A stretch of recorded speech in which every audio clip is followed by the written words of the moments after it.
So you may still think of Worlds of Fun as a Cedar Fair park, but even its short-lived Six Flags era has already come to an end, and now Worlds of Fun is part of Enchanted Parks.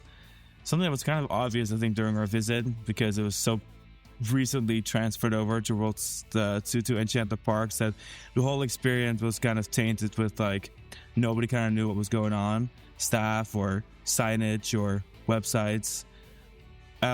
It's very clear, I think, that it's, almost like a rush job getting these parks over to Enchanted Parks. But I really had a good visit. I had a great time too, even though it was evident that they're kind of just throwing themselves into the fray.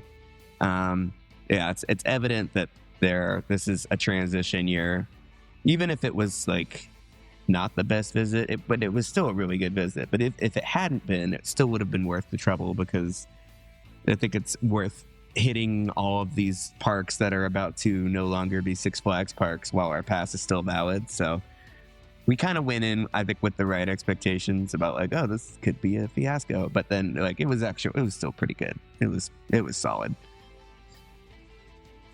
I think I was actually really pleasantly surprised by the park, because we had been trying to go for a while. Alex had been years ago as a kid. Yeah, like and for us, it's been like 17 years since I've been. Yeah, I feel like our last 3 attempts, we just weren't able to get out there. And so this year I was like, we'll have to do it. So we planned pretty much a whole road trip around it. And I'm glad we did, because I really thought the park was in great shape. I really thought the park was beautiful. Maybe I was just expecting a more like Dorney Park-ish park. But really is one of the prettiest parks in North America, if you ask me. Like, the landscaping is spectacular. It's in like kind of in a valley. The theming is pretty well done. I thought overall it was a really pleasant regional park, and I feel like more people should really be talking about that. Yeah, especially like the Africa, Scandinavia area has just like a lot of really great tree coverage and foliage, like real like canopies walking through it, like amazing shade, and great topographically varied midways. Like, in my mind, I know you had touched on this, and even though I'd already been there, even I kind of recalled the park being more flat than it actually is. It's quite hilly. There's quite some terrain, especially like when you're walking to like the Europa area from Africa. Africa is like way lower, at like a much lower elevation, then you have to climb up kind of to get up to the Europa section, and then like to the upper kind of like shelf area of Africa where like Mamba is and stuff. But yeah, I had a great time. And I don't know, I think we'll have to go back again sooner than 17 years probably, if for no other reason than to just ride what I think is my favorite ride there still, which is the long ride, the Viking Voyager. And it's just a little aero flume, but one of the reasons I love it so much is because it has custom boats. It has the only little Nordic Vikinger boats for an aero log flume that were ever made. So as far as I know, they were like custom for Worlds of Fun, and I think they offered them in their catalog, but they never sold any others. So they were Worlds of Fun exclusive.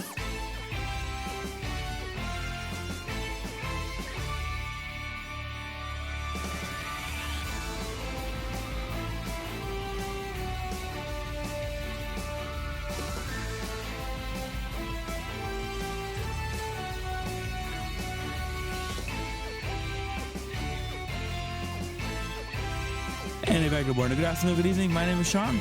This is Alex. And you're listening to another episode of Coaster Kings. And today's episode is all about Worlds of Fun, which again took me way too long to visit. And especially now in hindsight, I'm like, man, I really enjoyed this park. I really should have been there sooner. But yeah, like Alex said, we had a great visit. And we really were planning on doing one day there, but we kind of got to the Worlds of Fun area early enough for us to hit the park, because they're open until I think 10 p.m. So we actually did like an evening visit to the park the night before our like normally scheduled visit. And we only really got 2 rides out of the way, which were the priorities, which were Mamba and Patriot. And that really ended up being the only thing we rode, because Mamba went down. Well, first of all, it was a long line from Mamba, like a really long line. They were on one train. So we left and went to Patriot. And Patriot had a long line. They were also on one train. So we rode that. And then we had just enough time to get back to Mamba before the queue closed, and we waited through a line and a breakdown, all that, and eventually we did get the ride, maybe like a half hour past park closure. But it was great because we got those rides out of the way, and we got night rides on them, which kind of meant that we didn't have to really focus on that the next day. Yeah, we didn't have to stay late the next day. We were able to drive to Silver Dollar City in the daylight, basically. Which was nice because we were kind of planning to get into Silver Dollar City really late, which we already did get there really late, but luckily we were able to leave around dinner time. Brought to fun the next day. And then the second day we spent with our friends Jim and Nicole that live pretty close by. And we just had a great time. We had to get fast lane though. I think we realized on night one, okay, like with the one train operations, it may just be a good investment to get fast lane. And luckily they were down. And the fast lane system is kind of been nerfed down to the point where they can't really verify fast lane very well. They just kind of give you a wristband and that should tickets a ride as many times as you want, which I realized on our first evening. We were waiting for Patriot and the same families were coming by like 4 or 5 times. I was like, oh my God, these people keep riding. Like the line is not moving. It's on one train. And these same people keep riding with their little fast lane wristband. I was like, I want to be that person. So the next day we were those people. And it really helped because we got a couple rides in on Mamba and we got a couple rides in on Patriot, despite them being on one train and despite them having pretty decent lines. So we did pretty good. I'm glad we purchased that. Yeah, me too. Also, like the log flume Viking Voyager, which is like the first major ride that you come to in the park, because the park you enter in the Scandinavia area. That had a really long line too. It's not the highest capacity ride, so having that for fast lane was great as well. Very true. And even having fast lane for Zambezi Zinger worked out because there were a couple times out the day where there was a decent little crowd. I mean, it wasn't like the queue was full, but there was enough people there that we walked straight on versus having to wait maybe 20 to 30 minutes to get on. So, I mean, it all adds up in the end between the couple Mamba, Patriot, Viking Voyager, and Zambezi rides. I think it was a good purchase because the day was just a lot more pleasant because of our ability to do it that way. So. And the pressure was off that way too. Yeah. So I think the best way to kind of talk about everything at the park today is kind of go area by area. So we'll do kind of like a grand tour of the park. Now, this is not necessarily the way that everyone would walk because I kind of want to build it up. So we're going to start with... We'll finish strong. We're going to start with Scandinavia and East Asia and then kind of make our way all the way around to Africa, which I would say half the park is Africa. Easily. Which is kind of great because they did such a good job with that. So I'm kind of excited to talk about all that. But we'll start with Scandinavia, which Alex already hinted towards Viking Voyager having those unique boats and it being good that we have fast lane for it. And you're right, because that line was long. I'm so glad it's so popular because it's not like it's that big of a flume. I don't think it's like that spectacular of a ride. Not really. It's just kind of a fun... It's just a really nice aero flume, like a really cute terrain, forested aero flume. But it's like an old school one, one drop, the 2 lift hills, 1 drop. Like it's really nothing crazy. It's just really cute, and I love the way that it's set in with the trees and stuff, and it's kind of sunken in at a lower elevation from the midway, so you can like walk up to the drop spill out area and like sit on this little terrace and watch the ride go. For those of you who've never been to Worlds of Fun, it's super loosely based on Jules Verne's Around the World in 80 Days novel. Super loose. I mean, it just comes from the desire to build a theme park where different continents or countries or clusters of countries are the overarching theme. And then like there's a hot air balloon as the marquee for the park. Like the symbol is a hot air balloon, which of course is the method of transit in the Around the World in 80 Days book. But Europe has 2 areas, Scandinavia and Europa. So you have Northern Europe, basically the Nordic countries, and then you have like continental Europe, mainland Europe, and then Africa, which is huge, Americana, which is huge, and also like Africa and Americana are so big that they're split up into little subsections. Like they each have like 3 neighborhoods. And then the Far East, which is super tiny, but represents all of Asia.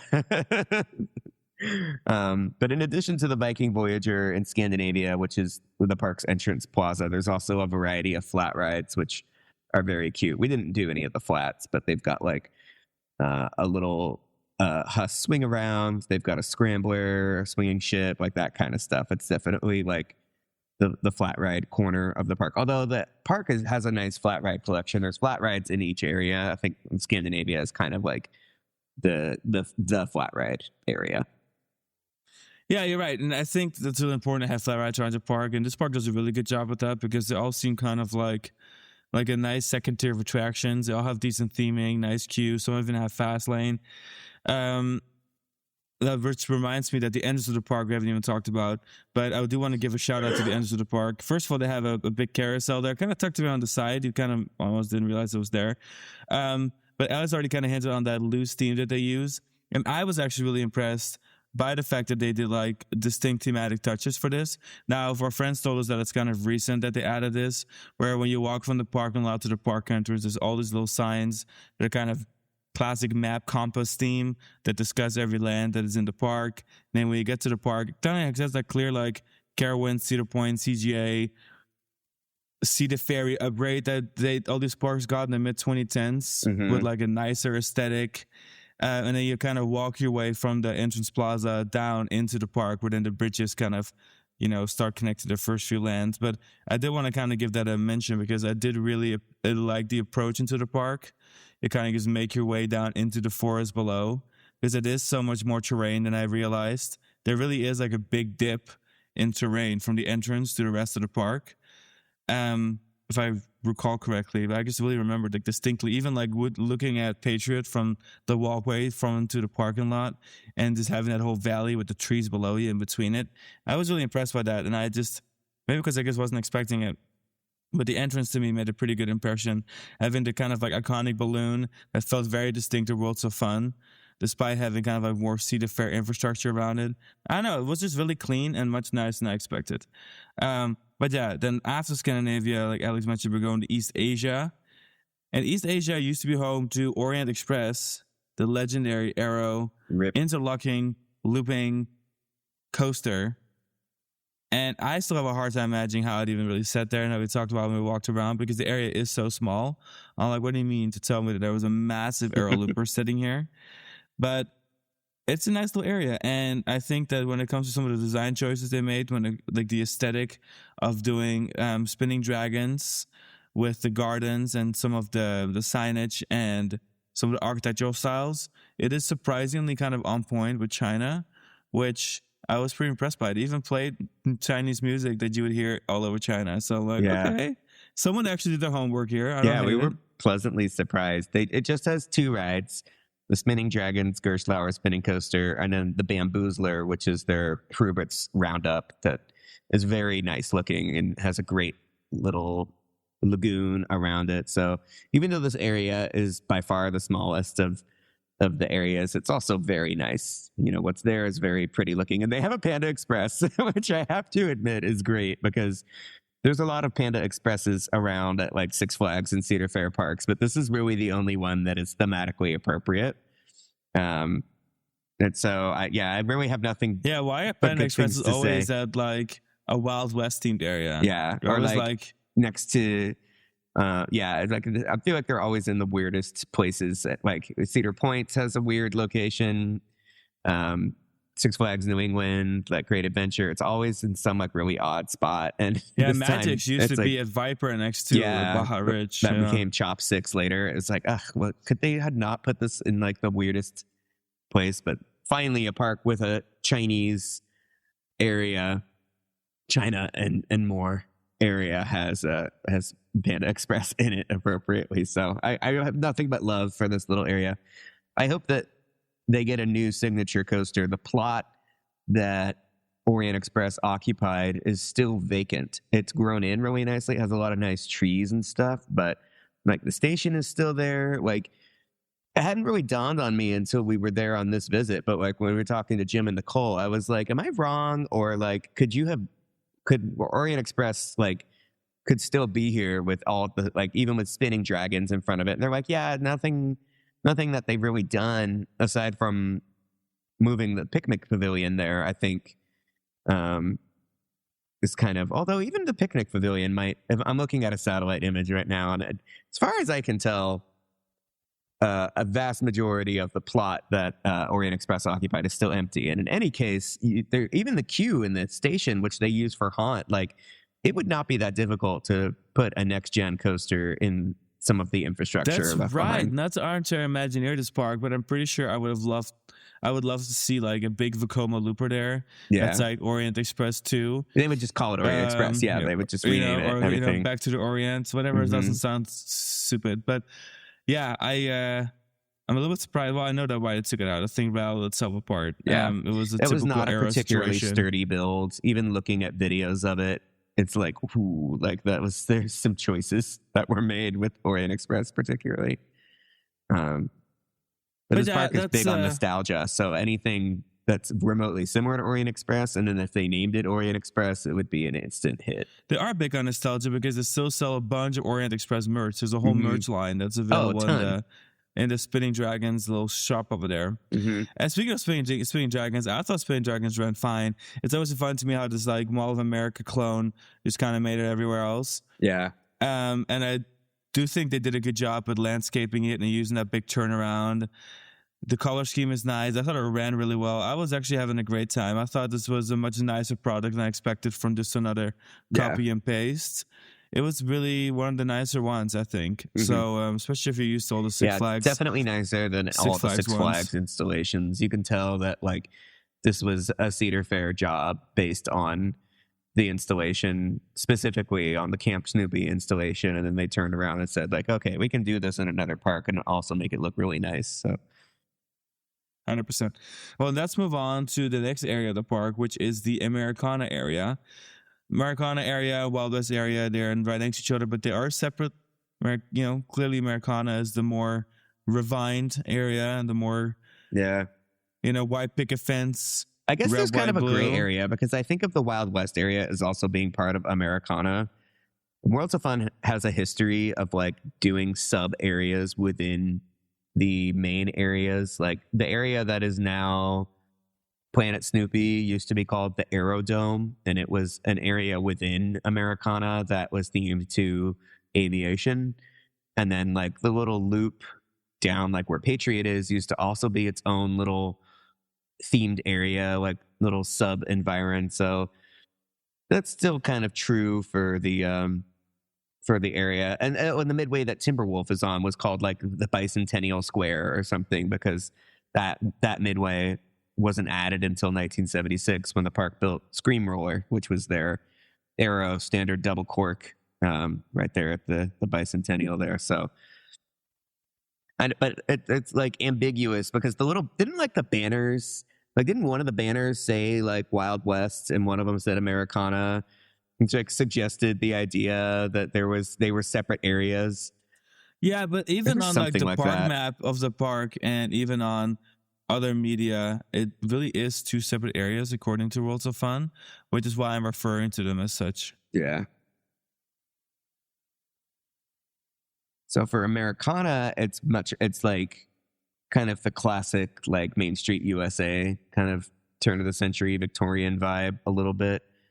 Not everything there is quite to that aesthetic, but it's close. And I think just some of the newer stuff that they've added has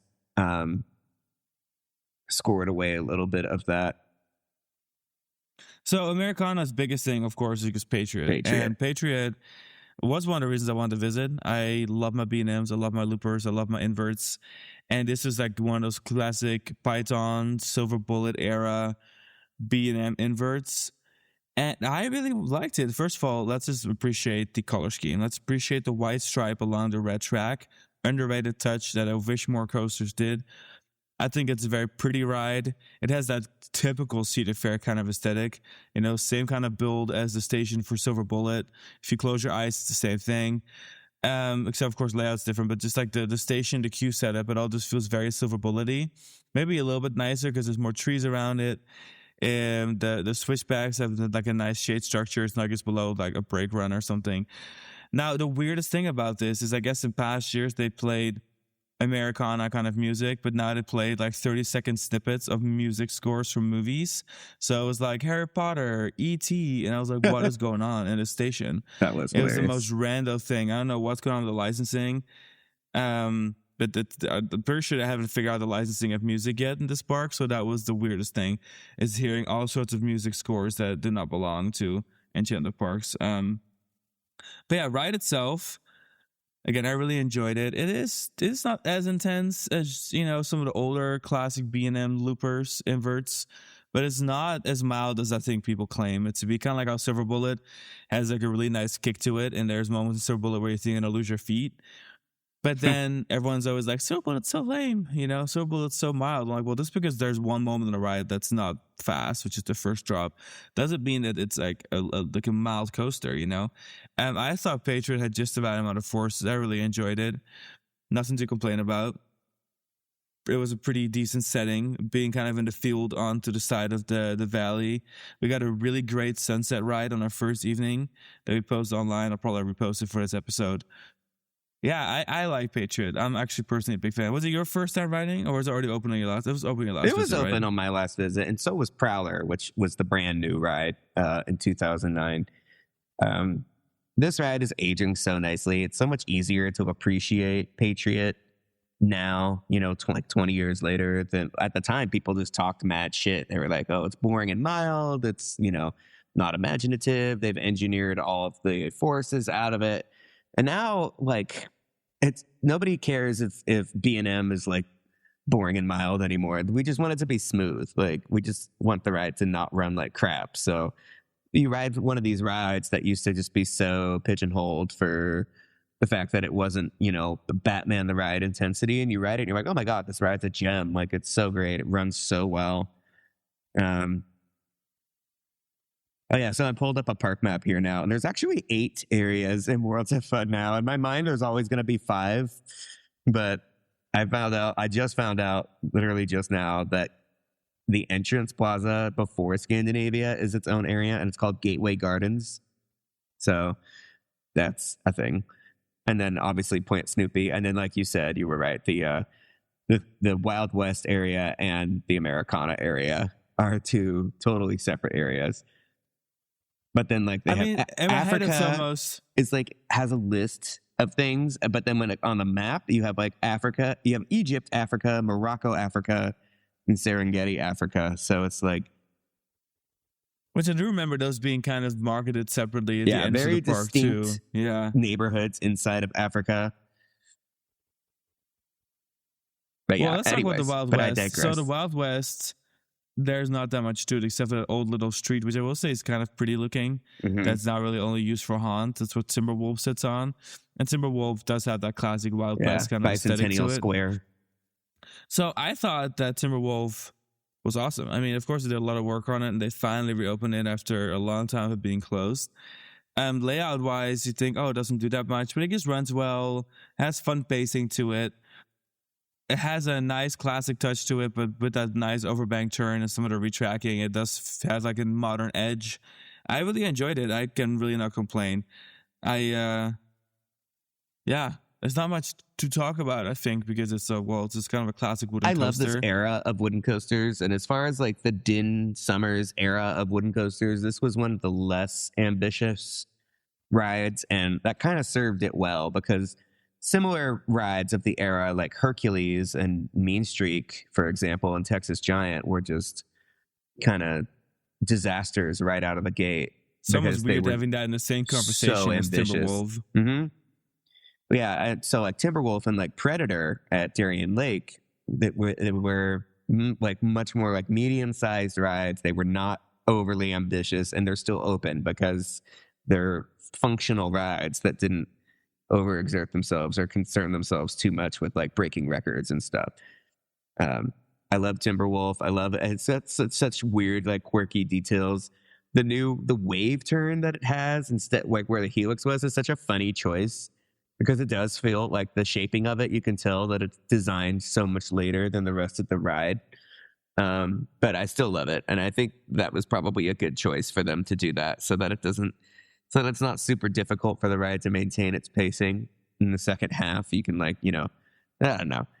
It would be nice in a perfect world. They could have just thrown millions of dollars at the ride and restored it to like the level of quality that it opened with. But like realistically, pragmatically, if you make the ride shorter, you could spend less money maintaining it so that it runs well and doesn't just like crawl its way back to the station at the end. So still a very good ride. And if you're a fan of like Tonnerre de Zeus at Parc Astérix, this is a very similar layout. I always think of it as kind of like the precursor to Tonnerre de Zeus.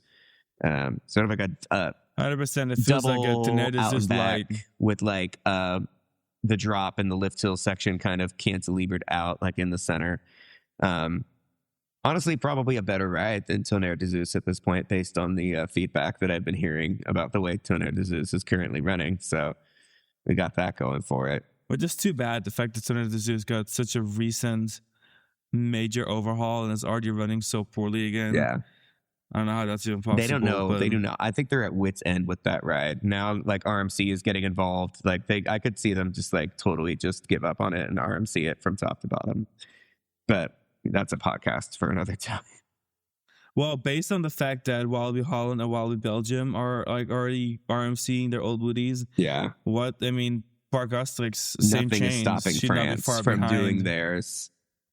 It's a miracle that Waldy Gator didn't RMC Anaconda. That they could have had the first like RMC hybrid in France, and they chose not to do that. So the door is open for Parc Astérix to do it. And moving on to Planet Snoopy, I just want to mention one thing. We went in there to take some photos of Mamba, because Mamba's kind of hard to see from within the park. Very obvious to see from everywhere else in the town, but from inside the park, Mamba's kind of hidden. I was impressed by how much larger Planet Snoopy was than I expected. We kind of just wandered in there, and then we just kept wandering. Planet Snoopy there is kind of massive, and it's really nicely hidden. There's like one little corridor to go into there, but then like it just kind of keeps going. I almost kind of feel like this would be a perfect candidate to turn into a Camp Snoopy. Yeah, because for sure. It is so forested already, and it's kind of next to the Wild West area. So I think that aesthetically speaking, it kind of feels almost too city fairy still. I think that if they're gonna keep the licensing, and I know at this point everything's up in the air with Enchanted, but if they're gonna keep the licensing, maybe they should invest in making it like a Camp Snoopy. I think it would fit really, really nicely in where it is located in the park. There's definitely some changes on the horizon for this Planet Snoopy area, because so when we went, the kiddie coaster, the Cosmic Coaster, which is the name of their old wacky worm, which has been at the park since 1993, the ride was down. It hadn't opened yet for the season, if I'm not mistaken, and I guess it's not going to, and the ride is being retired. So the park is without a kiddie coaster this year, which means that the ball is kind of in Enchanted Parks' court to address that and give the park a new kiddie coaster. How or when they will go about handling that, I'm very curious to see, but I feel like the next major expenditure for the park is kind of like it was already written on the wall, because the wacky worm suffering a catastrophic failure has sort of forced their hand. So very curious to see how that'll go. And then next is Europa. Well, there's really not much to Europa. Europa is a walkway with a couple of flats, a beer garden, some nice photo ops, and a theater that hosts an occasional show. It's also kind of like Scandinavia, where it's just mostly flat rides. The two areas of the park that don't have roller coasters are the two European areas, interestingly enough. I just really feel like this could really benefit from a roller coaster of some sorts. Yeah. I almost kind of think of like some like for Bolton, obviously not for Bolton, but something in that style I think would be a really cute fit there. I don't know exactly what the space opportunities are there. Also, really like is their little corridor. Scandinavia, they have one unique tracked ride that's an old Arrow ride from opening year, which is the Taxi Tour. I will say it's massive, the Taxi really Tour, and cute, it is very pretty. Beautiful Arrow car ride. That's very popular. People I'm not really gonna lie, like that there ride. There could be like a nice Vekoma family coaster hovering over it through the trees. A few years back, they added a Husk Condor. Cedar Fair decided to purchase a bunch of like old European fairground rides and fix them up and add them to the various parks. And all of the Husk Tricas that they acquired, including the Mustang Runner, which is in the Wild West area, were very successful. But they acquired a Husk Condor that was added to Worlds of Fun in the Europa section, and that was a fiasco. They really had very little to no luck with getting that ride to cooperate. So after 5 years, they cut it. But that's a shame because Condors are my favorite flat ride. And the thought of a Condor, like a newly remodeled, souped up version of a Condor at Worlds of Fun, just like I loved the idea of that so much. So it's very sad that didn't pan out. It's been really sad. I just don't know. I don't quite understand how, because if you think about the other ones, they have ran so consistently for so many decades. With this installation was jacked up. The one at Six Flags Great America we talked about it in our recent Great America episode. Mm-hmm. Check it out. But I mean, that's just like a fairground installation that was just one day parked there, and it has been parked there the whole time. It's just been sitting there. It's not even like bolted in the way that like the way this one was. This was supposed to be such a nice like permanent installation, and it did not work out. So that's a shame. But now they do have this little beer garden pad area that I think, speaking of the future of the park, you've got a new kiddie coaster that needs to come, and then I would like to see them try again with a flat ride in this very nice little flat ride plot that they carved out that they're currently using as a beer garden. The carousel used to be around there before they moved it to the Gateway Gardens entrance plaza Scandinavia area to have a carousel at the entrance. This park is pretty funny the way that it's shaped. Americana used to be the main entrance to the park, where Steelhawk, their Mondial Windseeker, is situated. Used to be the entrance. You would take a parking lot tram from the parking lot, which they've had the same parking lot this whole time. It's just that they always had two entrances, the small Scandinavia back entrance and the Americana big main front entrance, and then the parking lot was kind of in between, and you would take the parking lot shuttle to one entrance or the other depending on which one they were using, which is a setup fairly similar to what Carowinds did, for example. But Cedar Fair ultimately decided to call it quits on the main entrance, the big entrance. So when you're in the plaza there, in front of the Windseeker, you can kind of get a vibe for this definitely used to be the main entrance shops and the big gift shop and stuff.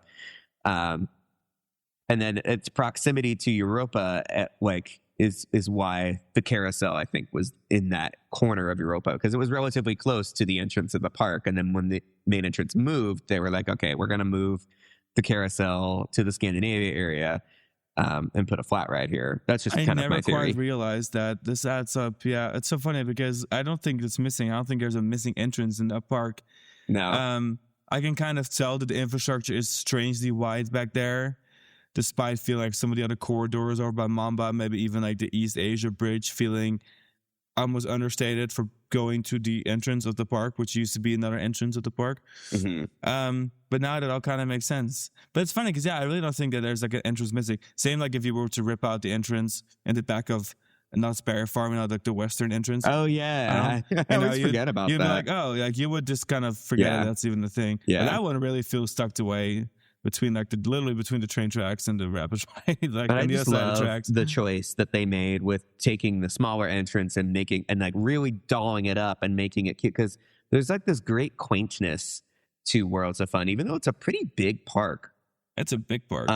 There is a great coziness to walking up to the Scandinavia entrance. I think they made a great decision. And the Scandinavia entrance didn't really have a lot of substance, so it was their opportunity to just add and carve out a new entrance plaza, like you said, with that mid 2010s Cedar Fair aesthetic, kind of what they did with the Carowinds entrance remodel for Fury, except instead of demolishing what they had in Americana and upgrading it, they just kept a lot of it. Except for they demolished the turnstiles and stuff and the ticket booths on that side.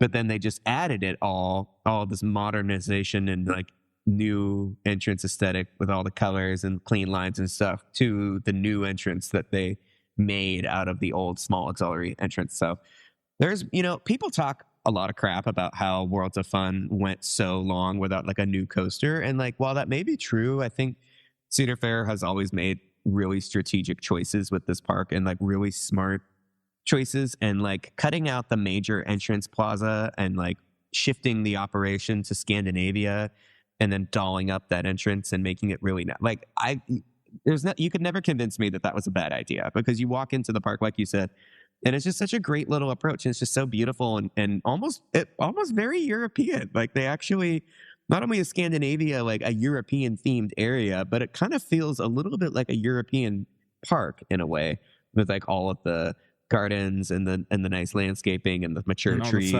and the European flat rides and stuff like that. So no, like, I was really, really, really impressed with how pleasant the park was. I mean, walking in and having all those little flat rides kind of dotted through the walkways as you go down towards the other themed areas, and then having the tall trees. It was just really, really pleasant. And I will say I am a fan of that era of Cedar Fair where they were doing like the new Carowinds entrance, the new Great America Event Center, the new Cedar Point entrance, Carowinds, like all that. Yeah, the I'm a era really big of fan like of that. Valraven and Banshee and because like Gatekeeper. aesthetically speaking, it is clean and it doesn't feel cheap. I mean, like, the biggest thing that I've always struggled with the classic Six Flags parks is it has always been so cheap. Like, you're lucky to get a freaking roof over your station. Like, stuff like Full Throttle, Magic Bound, the same era, right? But it's like ugly shit. And so it's just nice that the Worlds of Fun got all that, but then, and in a way, even a nicer version of it with a lot more tree foliage, not as concretey, and by kind of retaining that aesthetic of doing the whole like balloon and compass thing. I was like, man, this park is branded. Like, Worlds of Fun is a branded experience, is where a lot of Cedar Fair parks kind of lost that identity. Maybe not I feel a lot of the Cedar Fair parks, despite being very nice and cohesive and very clean and well operated. Yeah. Parks they didn't have an identity per se. Dorney Park and Valley Fair and Michigan's Adventure don't have an identity the way that Worlds of Fun does. Yeah, but even if you look at some of like the ex-Paramount parks, right? Yeah. They're all pretty distinct, and I think that they're some of the best parks in the chain. But after Cedar Fair kind of started molding everything together, including like the Cedar Point entrance and like the Valraven, kind of era, they did the same thing to the ex-Paramount parks. Mm-hmm. And so when you get Worlds of Fun, I feel like Worlds of Fun is like its own little identity, and it's its own little thing. And I know some of that stuff is kind of recent, because I know that friends told us that they kind of laid more into that theme more recently. But it's just nice, because I feel like no other park in the chain has that distinctive. It's like, even the logo for the park has always had the balloon in it, despite having a more generalized logo. I don't know. I'm just a big fan of it. I think that's something that Enchanted Parks can run with. They really have a really nice park here. Enchanted Parks, I think, is in pretty good shape with Worlds of Fun. They just got to keep it running nicely. There's a lot of potential. Yeah. Anyway, so that brings us to, are we ready for Africa? Africa. Big Africa with its 3 country neighborhoods. So do we start on top? Like, do we start at Mamba, or do we start with... Yeah, we need to start with Mamba, because we can't finish with Mamba, because Mamba was disappointing. Because Mamba barely finishes its ride cycle. I'm like, we'll work our way up to... Crawls to the end. Yeah. It was a shame, because last year, like, we tried to go to Worlds of Fun and timing did not work with going to Worlds of Fun several times. And Mamba was running really well. The mid-course break room was basically turned off, so it was like flying through the end of the ride. And then lo and behold, this year, Enchanted Parks gets a hold of it, and they're like, this is not sustainable. We cannot run this ride like this. So it was trimming so hard. I mean, it was probably some of the worst trimming that I've had on any of these like next gen Morgan, the Morgan Hypers. Still Force has had a history of doing it too, and Wild Thing, but it's never been as bad as it was for Mamba on our visit. I mean, this braking got to a point where like you slam into the mid-course brake run, and it feels like those like final blocks where like you hit it so hard the train completely stops. You and almost rolls would into a think you were station. cascading, like it was an Yeah, or like it an was e-stop like an or something. emergency. And then you just kind of roll off that mid-course, and it does absolutely nothing. It doesn't even have mine train Feels energy. like you're all the way to the glued to station. your seat. I was very disappointed by that because Mamba has been on my list forever. Last year was supposed to be my 1,000th credit. We had planned around being at my 1,000th credit. It was like Mamba was the ride I wanted the most. It was the first thing we went to, even though it's like the first from the entrance. When we got to the park, it was like the priority of priorities, maybe on the whole trip. Yeah. We did a bunch of parks on the trip, and I think this was my priority coaster on the trip. I was so looking forward to Mamba. And when we ride it that evening, we even got like a night ride. Like this should be the prime of its operating. I will say the first 2/3 of the ride, everything before the mid-course is wonderful, especially at night. Oh, sure. But the potential is to be like Steel Eel and hit all those little bumps at like an insanity rate where like you get slammed to your seat and get lifted out of it. Yeah. The chaos that I was expecting was like immediately like not there it was depressing. because of that mid-course. And to add insult to injury, they were running one train. I think they finally just now got the second train online, but like, oh, thank God. It's been messy. Like the initial ride that we had on it the night before, like when we were standing in standby, was like excruciating. It's such a huge, long ride to run one train. And then the mid-course is on so hard, it slows it down. The ride time's never been longer because it takes forever for it to come back because it's going so slow. It just pissed me off. Everything else about that park was so delightful. And then the Mamba just felt like such a huge disappointment compared to like how it was running last year. So yeah, and I mean, again, the layout is pretty cool, and I like that it has that giant helix on the ground, and it does, kind of like the head chopper thing with the supports. And Mamba on paper is really a spectacular ride, and it's so massive. It's still, I think, the star of the park. But man, if they did anything just to slow it down a little bit less, it would already be a great improvement. Even our friend said it's the most trimmed it's probably ever been in the history of the ride. So for me, it just didn't leave that good of an impression. There are so many things about the park that completely bursted as like far beyond my expectations, where I was like, man, I really enjoy this park. I do look forward to going back here, maybe even the next few years. Like if I am in Kansas City for some reason, or if I see a trip to Kansas City for work, then I may decide to work it and be like, you know what, I'll go to Kansas City and go to Worlds of Fun, because I genuinely really like the park and I like the ride lineup, and I think it's kind of an underrated park. But then the biggest disappointment by far was Mamba. In fact, I barely even think of Mamba when I think of the park. That was the most disappointing thing of the whole trip, like for sure.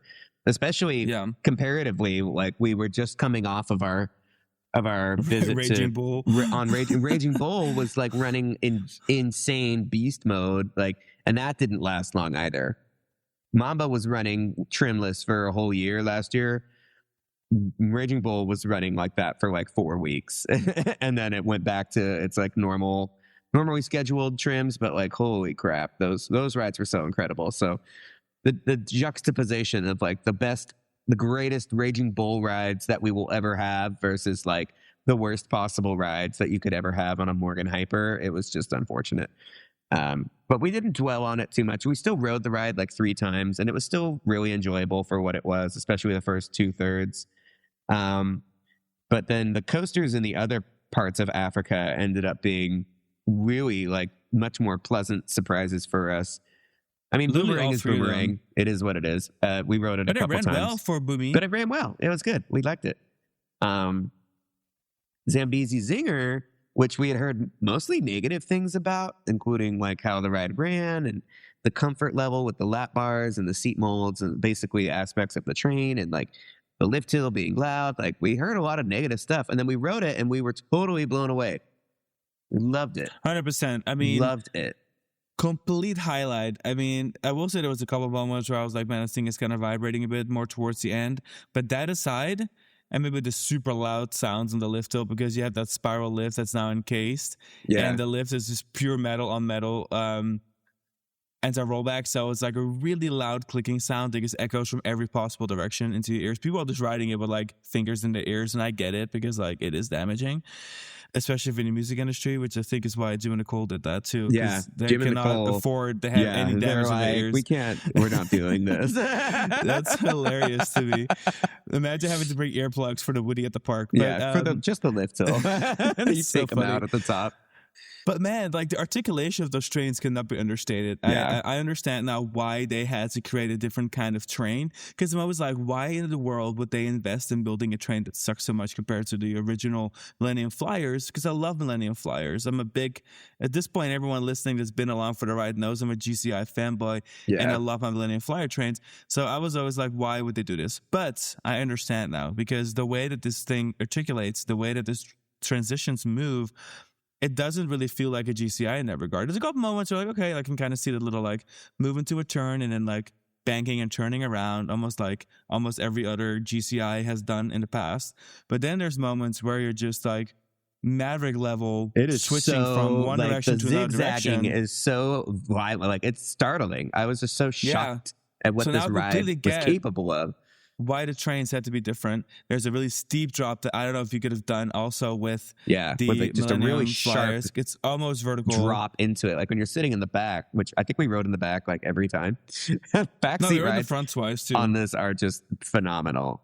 But yeah, I love this ride. I love the little carousel turn around the spiral lift hill, which is like a great homage to the original Zambezi Zinger. Which uses their Titan track there, which is so smooth. Yeah.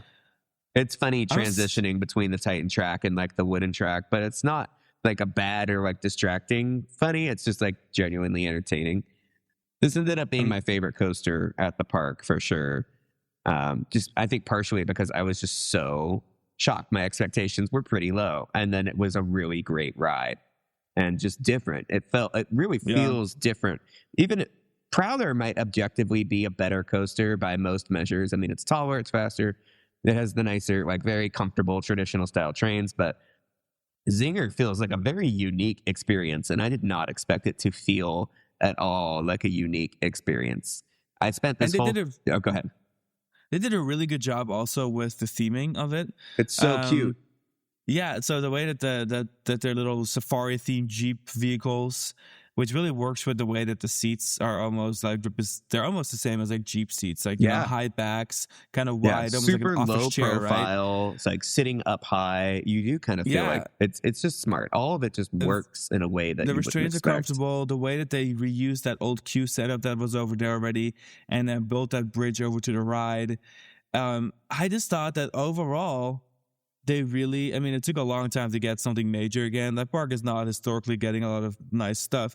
So I'm just glad that when it did get this, it was like, this is the e-ticket for the decade.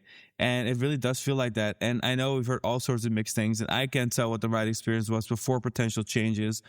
But the way it's running right now, the way that they have themed it, the way they're operating it, the way that the restraints, the lift hill and the track are, I think it's a phenomenal ride. I think it's really one of the most fun Woodies in the country, especially because this kind of elements, like I mentioned earlier, transitions and stuff, this hasn't been seen before in a wooden coaster. It really almost doesn't feel like a Woody, despite the way, except for the part where it runs like a Woody, you know, like you're kind of jackhammering a little bit. Yeah. But even the fact that you can see there's no no handrails, right? There's no catwalks along the ride for most of it. Yeah, it has a very interesting aesthetic. It's just like, it's almost like a steel coaster with wooden track. There's some stuff that this ride does that makes you realize that, like, wow, they've kind of deconstructed the wooden coaster to its very core. And things that you take for granted, like wooden catwalk handrails and stuff that are like peak standard wooden coaster, and then it's not there on some of these like moments on this ride, and you're like, wow, like this is so fascinating. Like it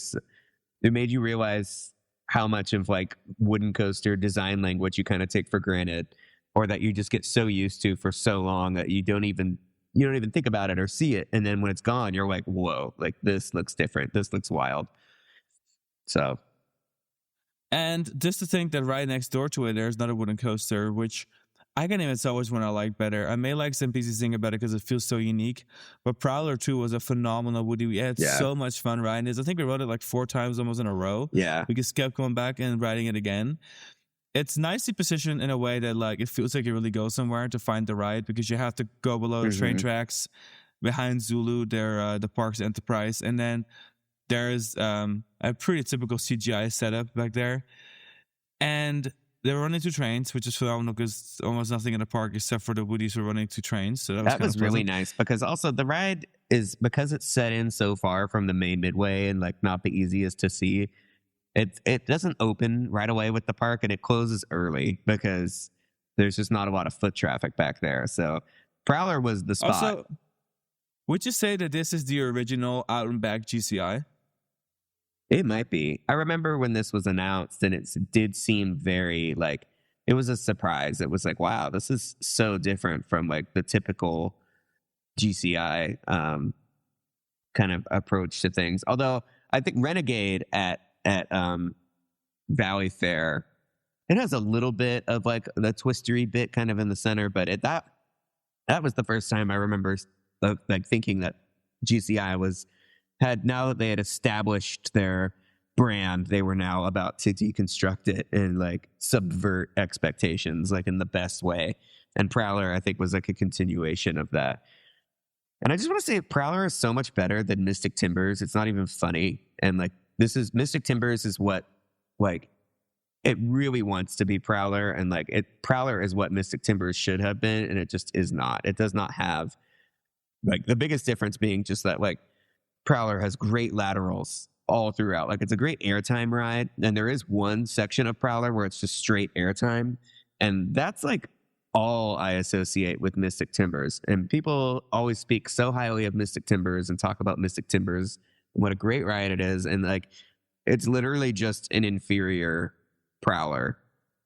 And like, it came 8 years later and is somehow like so beloved. It's like the Ohio effect, because it's at Kings Island and people go and ride it all the time and they love Kings Island. That ride gets so much more credit. But I can totally see it. Yeah. Prowler is in Worlds of Fun, and not as many people go there and check it out. And it's like, no, Prowler is just is in every measurable way a superior ride to Mystic Timbers, while checking like all of the same boxes. So yeah, I'd agree. I will say they are very, very similar. I think that maybe Cedar Fair realized that Prowler really is kind of like a hidden gem, and it'd be a really nice variety ride to add to a park like Kings Island. So I don't hate the fit for Kings Island, and for, if everyone's a big fan of it, it's great. Yeah. It is not number one GCI like people say. I do agree with that. And one thing I do want to mention about Prowler that really was so fun to me was that I guess I really like Titan Track, because it is so glass smooth. There's a couple sections on this ride that are so glass smooth that the finale S is almost like a different ride. Like, it is so incredibly smooth. That's something that I enjoyed a lot about that.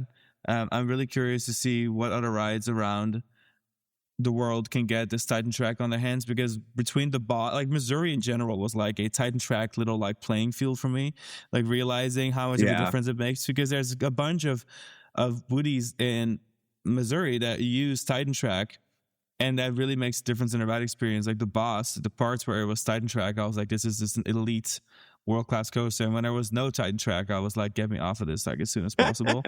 So I feel like but Prowler wasn't quite as bad, but it was very noticeable when like the Titan Track would end. It was like, we're back in it would just land. laugh. Like, it was just funny.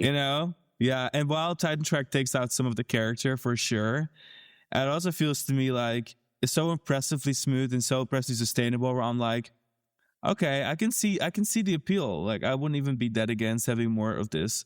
I know I'm a little bit conflicted because it does kind of take the Woody feel out of it, but man, it glides so nicely. It's so satisfying. It's just a satisfying moment at every ride that has it. Yeah, I agree. I think like every time we rode it like we came to that final turnaround.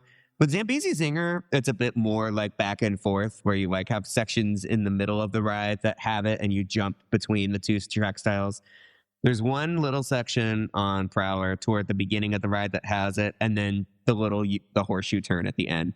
And every time we got to it, we just laughed because it was just so smooth and just such a fun. It zips through it. And just like a novelty, like just a funny novelty way to like finish the ride, and like the finale. It just would make me laugh every time. but it like zizzles, like in the best, most satisfying way possible. It's like, zzz, and you just kind of finish it right. Oh, it's so satisfying. So yeah. Am I a Titan Track fan? I guess I am. We're Worlds of Fun fans. I love this we're park. Worlds of Fun fans for sure. And I do look forward to going back because I know in my heart that like the next time I ride Mamba could not possibly be any worse than the rides that we had on it this time. So like it will automatically be an improvement just no matter what. Even if it's the same ride and my expectations are lower, I will enjoy it more. So there's that. Well, and that kind of brings me to my overall thoughts. Like, I do want to go back to this park. I think that the park has great bones. It is so nicely maintained in landscapes. I think it was you, Alex, that said like, oh, like Enchanted Parks, Star Park is going to be Six Flags St. Louis. But to me, of all the that's acquisitions, what they claim. It's like it's been reported. They're reported on the idea that like Six Flags St. Louis is like the gem, but Worlds of Fun is going to take over. I enjoy Six Flags St. Louis. I think it's one of the nicer Six Flags parks. It's still a Six Flags park. Nothing but love for Six Flags St. Louis. But then Worlds of Fun is just a genuinely nice, well maintained, aesthetically pleasing, clean, well kept. It's way more polished than Six Flags St. Louis. The bones are so good. Like if you're gonna ask me right now which would you rather go, I mean I love me some Mr. Freeze and the boss and whatnot, but man, like I just really love Worlds of Fun. Worlds of Fun is lacquered very nicely. I think that should be like the star park for Enchanted. Enchanted doesn't have to do much. I feel like they've got more work to do at Six Flags St. Louis. It might a lot more work. It might be a better asset allegedly, depending on who you ask, but they definitely don't have it made, you know, the way they do at Worlds of Fun. Worlds of Fun is going to require minimal tweaking to get it, you know, brand ready. To say nothing of the fact that obviously they don't have any of like the DC comic stuff that like they're going to be scrambling to rebrand Batman and Mr. Freeze and all that stuff. There's so much DC comics stuff just everywhere, all over Six Flags St. Louis.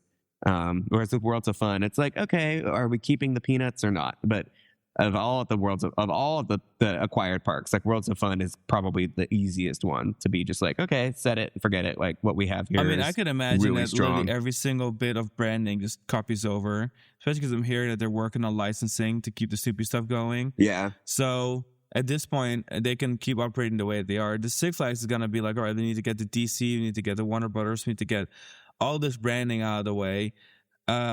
Six Flags is a brand that's gonna, you know, they're renaming the park. The Worlds of Fun doesn't need any renaming. Yeah. So Worlds of Fun, I think, will turn out to be their easier child, their kind of star. Yeah. Park. A star in the sense that it's like already kind of perfect, and everything that they need to do with that park can just be like more fun and more about like new attractions and like marketable stuff. Whereas Six Flags St. Louis, they just have a lot of like infrastructural stuff that they need to fix that they're not going to be able to like market and get like a return on investment for. They're going to be like, okay, we need to go back and do this. We need to fix this and that and the other thing. And I was like, Worlds of Fun's just like ready to go. It's almost like Knott's Berry Farm level polish, almost. And it's like, and they've just got a great lineup of stuff, and they don't really like need anything. They're not desperate. They're not like dying for anything except for now maybe a kiddie coaster, a new kiddie coaster. Yeah, I couldn't agree more. And so we'll that kind of finishes up things on this episode. We are in season 7. Lots of parks that did this road trip through Iowa, Missouri, Chicago area are already live. We have one more left. It's going to be Six Flags St. Louis, which will be coming up in I think 2 weeks. So make sure we listen to our Lost in Iowa episode. Make sure you listen to our Stickers Good America episode. This is Worlds of Fun. And if you're listening on Spotify or Apple Podcasts, we'd appreciate a 5-star review. And then we'll catch you guys on a China episode next week. Catch you next time, guys. Bye. Bye.